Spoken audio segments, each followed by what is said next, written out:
and YouTube at EBN TV. And setting off, the political dispute involving former Deputy President Gachagua continues after a major court ruling. The High Court made a decision regarding his impeachment process, and Gachagua has rejected most parts of the ruling. However, he agrees with 5 key findings, including the court's position that the Senate violated his right to be heard during the process to remove him from office.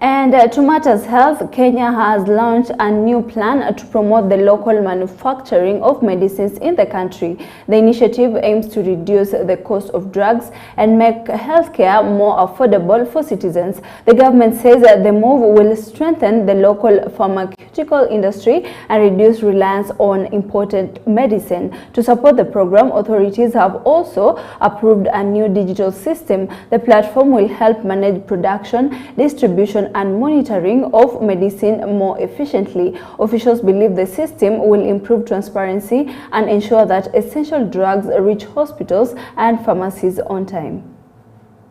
Initiative. We've worked on this strategy with the Ministry of Investment, Trade and Industry. We've worked on it also with our colleagues from Energy, and we've been in all the sectors, including the National Treasury, because the issues around local manufacturing are extremely broad. Health is just a consumer of the products that we manufacture here locally. The reason why health is driving this agenda is because we've learned enough lessons. We've learned lessons in the COVID-19 pandemic. We've learned lessons in every time that we have an emergency, that healthcare systems must rely on a strong, stable supply system. And what we have noted in all the supply systems is that if you don't have the factories locally, then you cannot be guaranteed that you will get the products when you want them. During COVID-19, we took more than a year just to get vaccines. We know we were getting vaccines in piecemeal, but when vaccines finally arrived here, it was more than a year, and sometimes it was too late. The Kenyan government spent more than 8 billion paying for vaccines that were manufactured as part of the Africa initiative that came here too late, you know, for us to get them to the citizens. And so from all of those lessons, Africa and Kenya in particular has decided that we must push the agenda for local manufacturing, specifically for the local impact here, which is to reduce the cost of healthcare products. We still have expensive medicines as compared to them.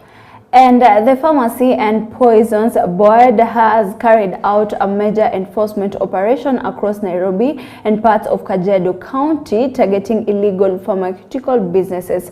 During the week-long exercise, officials inspected 155 premises in areas including Kibra, Korogocho, Dandora, Mathare, Embakasi, Nairobi West, and Rongai. Out of those inspected, 95 premises were found to be non-compliant with regulations.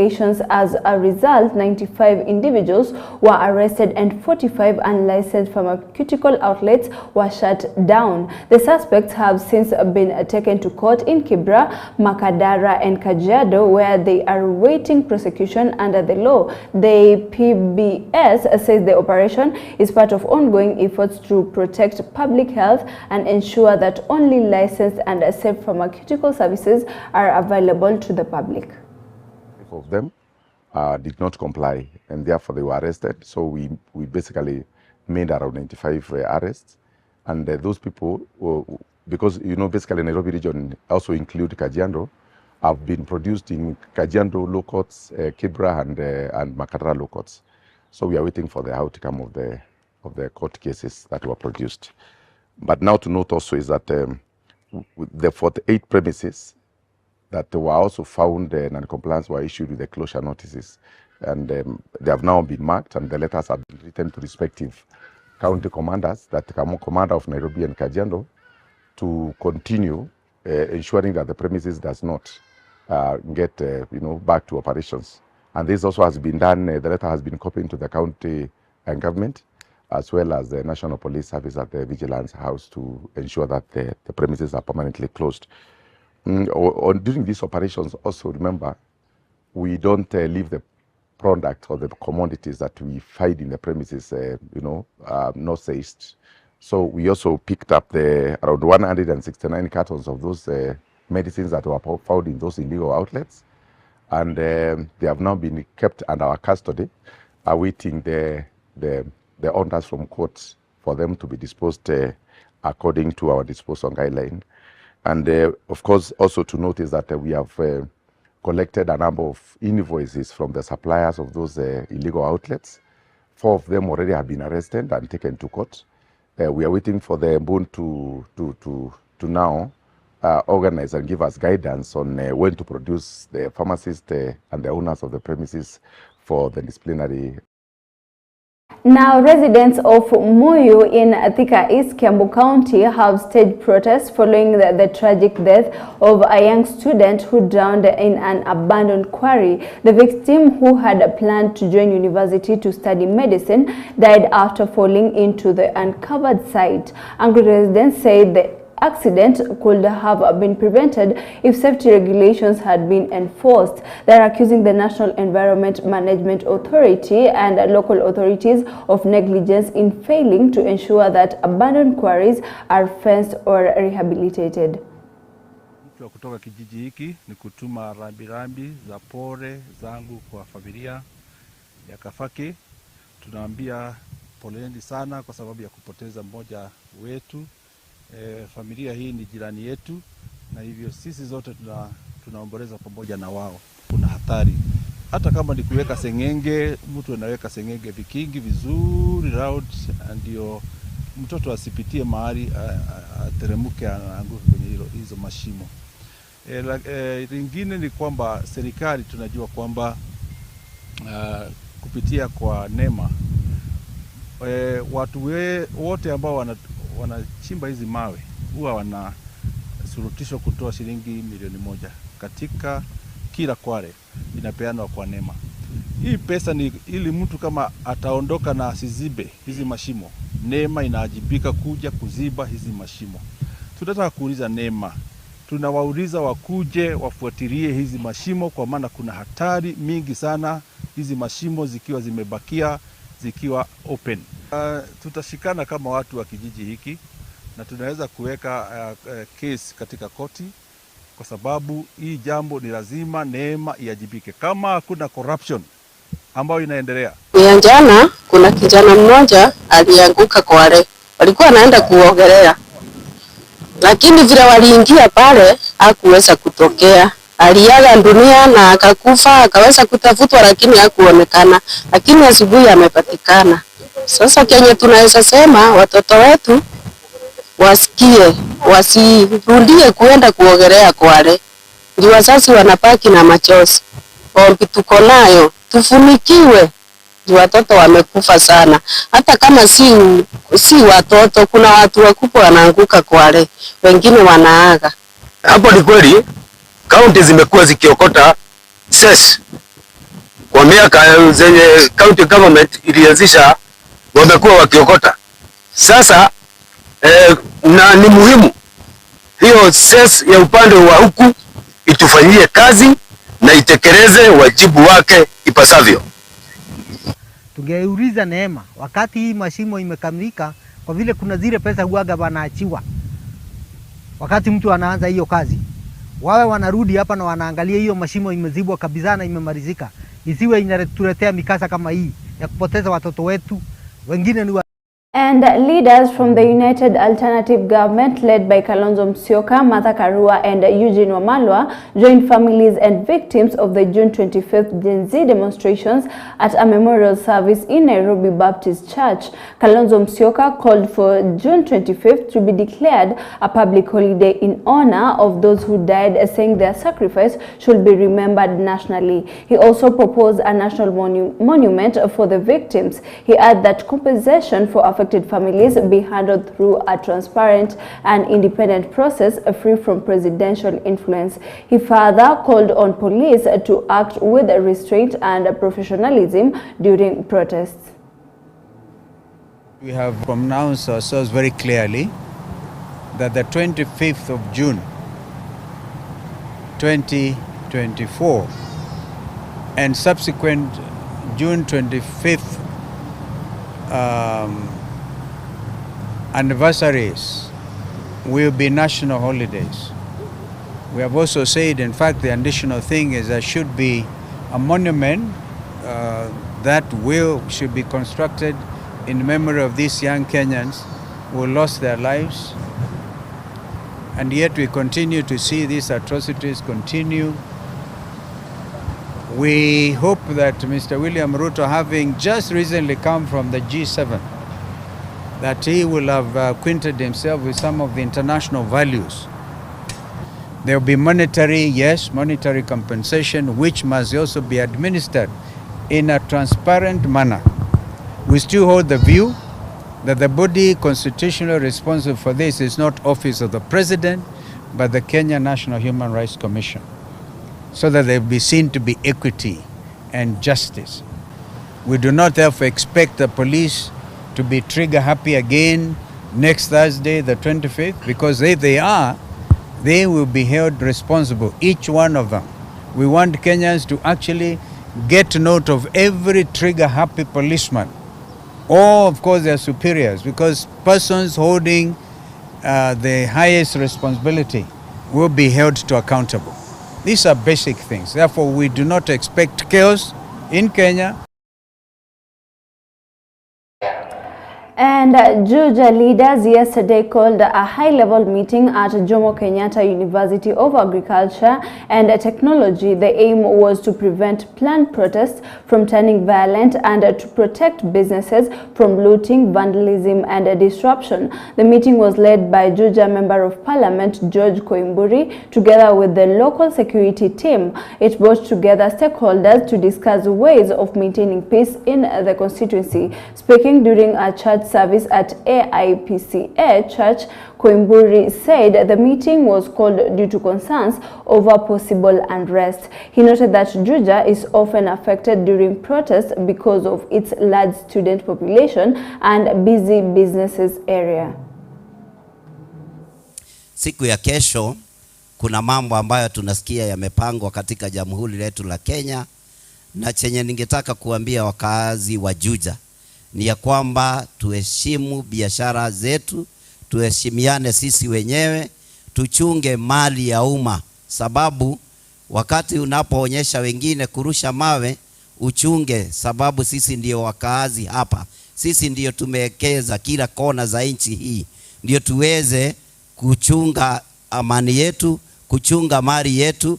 Hatutaruhusu wakora ambao watatoka pembe zingine kuja kuharibu amani ya raia katika jamhuri letu la Kenya na pia katika Juja constituency. Siku ya kesho Jumatatu nimeitana mkutano wa viongozi na pia mkutano wa walinzi ama maaskari, ndio tuweze kuongea mambo ambayo yanatuhusu. Wakati kumetokea mambo ya maandamano, sisi hatutaki biashara zetu kuharibiwa na hatutaki wageni ambao watakuja kuvuruga amani yetu katika Juja constituency.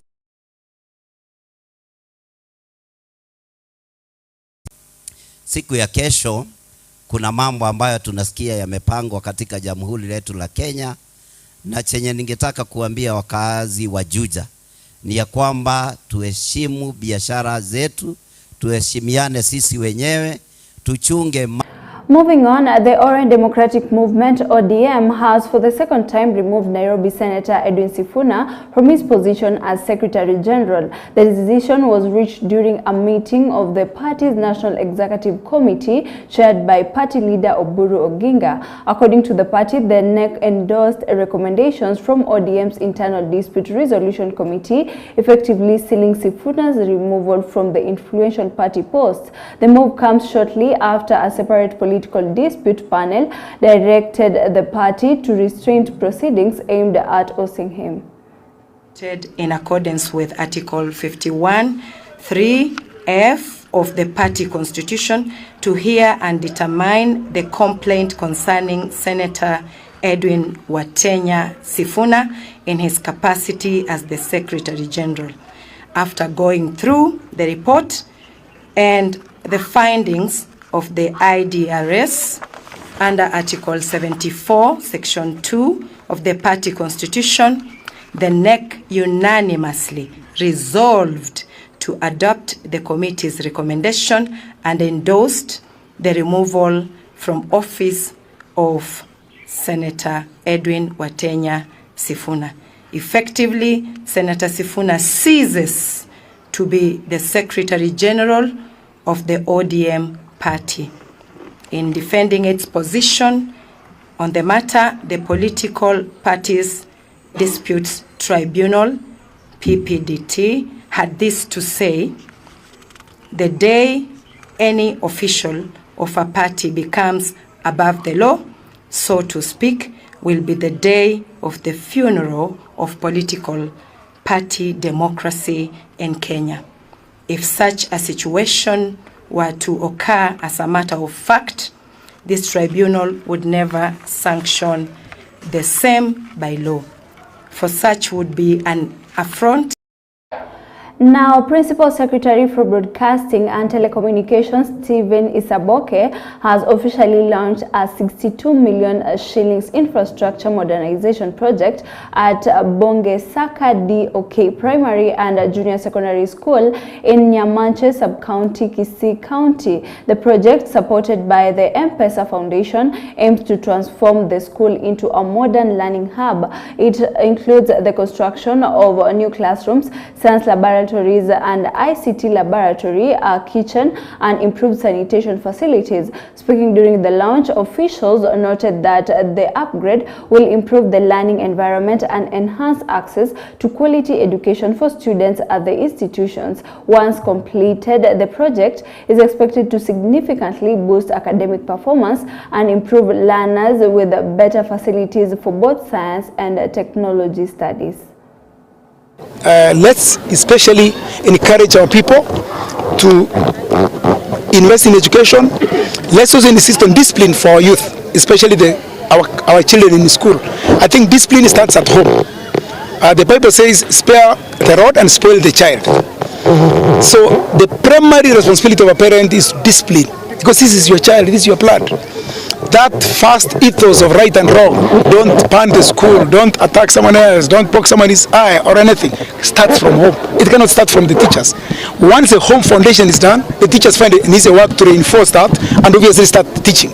So we really encourage that, like the rest of us, let's ensure our children are disciplined, let's ensure our children know the right things to do, and even when they're frustrated, for example, some things are not working, let's not go into instant gratification. So if I'm not happy, I pan the place so I can go home. No.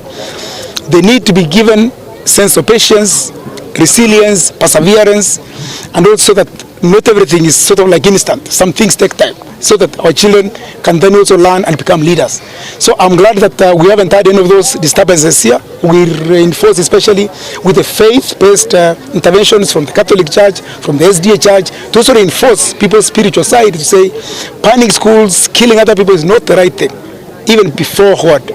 Let's, even if there are issues, there are legal and sort of social ways of solving other than banning, and we need to teach our children those basic values. At the Bogesaka DOK Primary and Junior School, where in fact we are unveiling the ground, or handing over the ground to the Safaricom M-Pesa Foundation to actually rebuild this school, which is actually my alma mater, my inaugural alma mater. That was my primary school. Before I went to secondary school, then high school, then university. It all started here.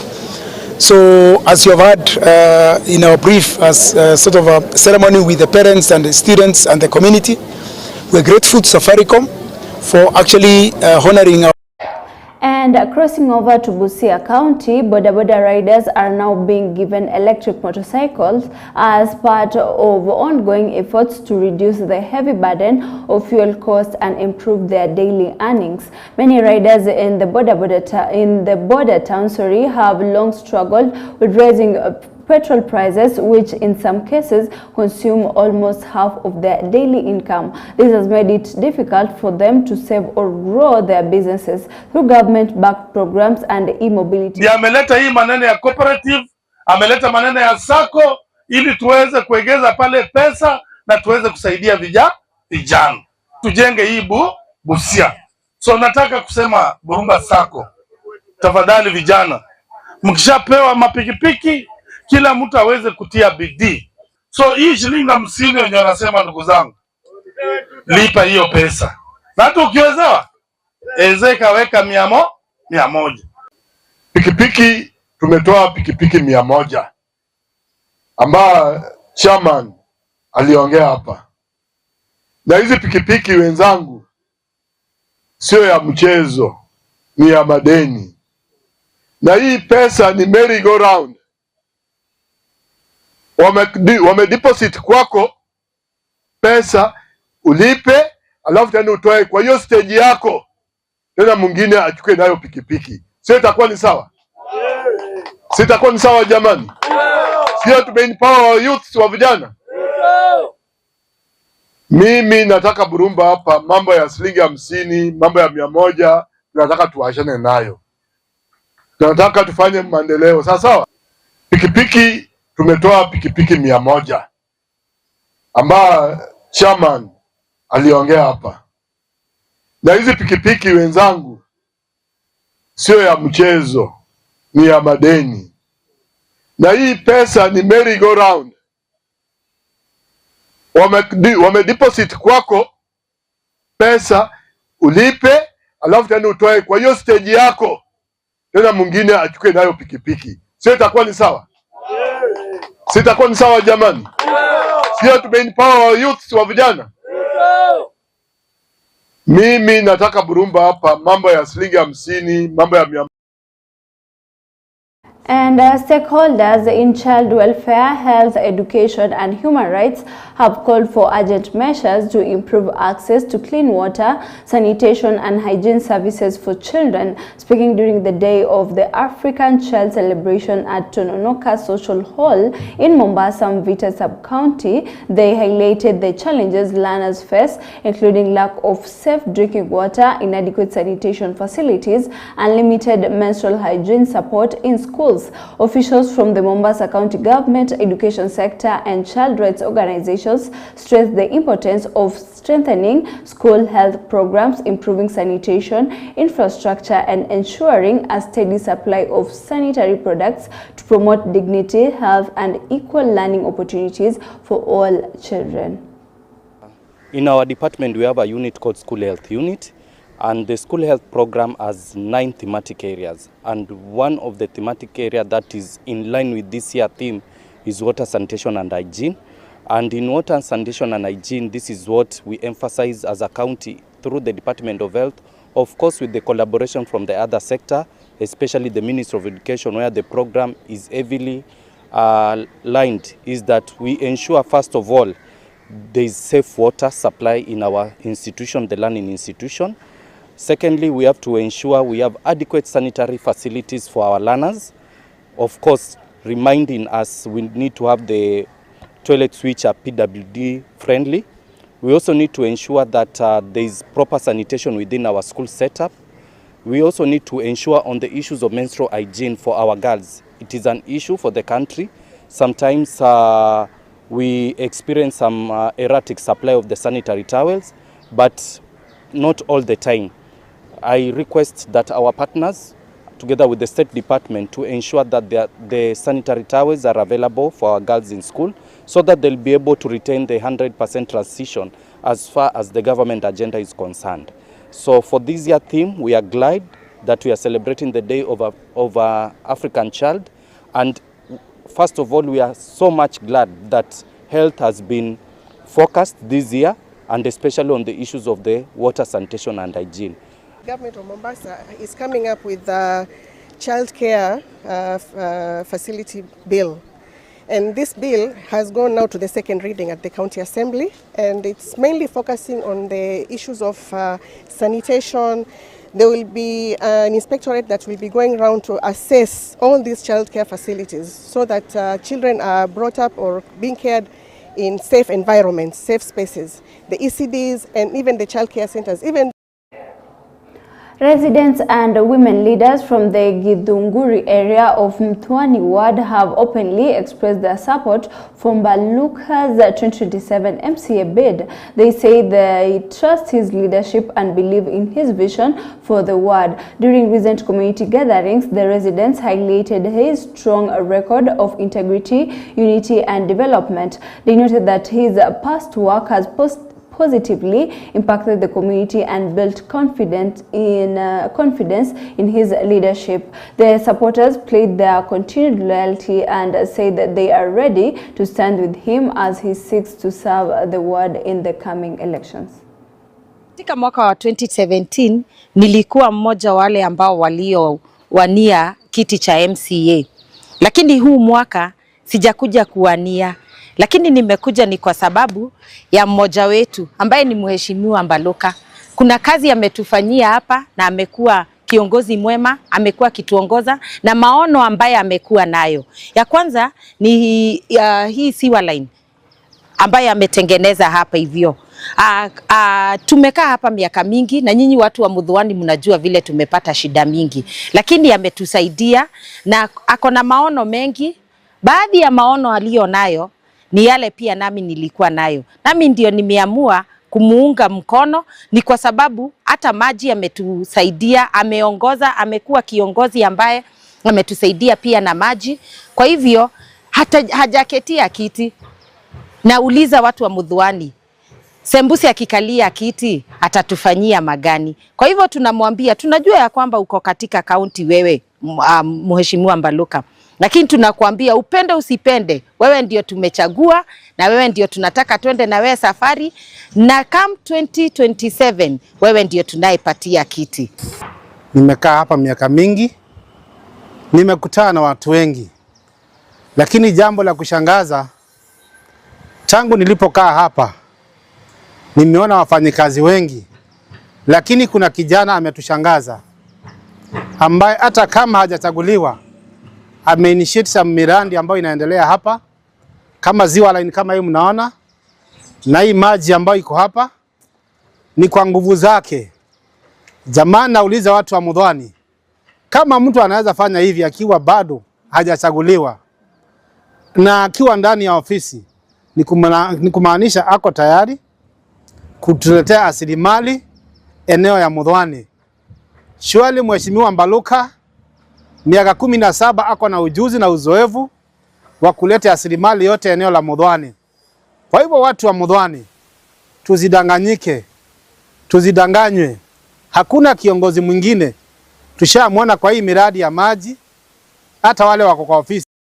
And finally, that's all we have for today's EBN News at 1 p.m. More news updates will be coming your way later on. Enjoy the rest of your viewing. I'm Leticia Afandi.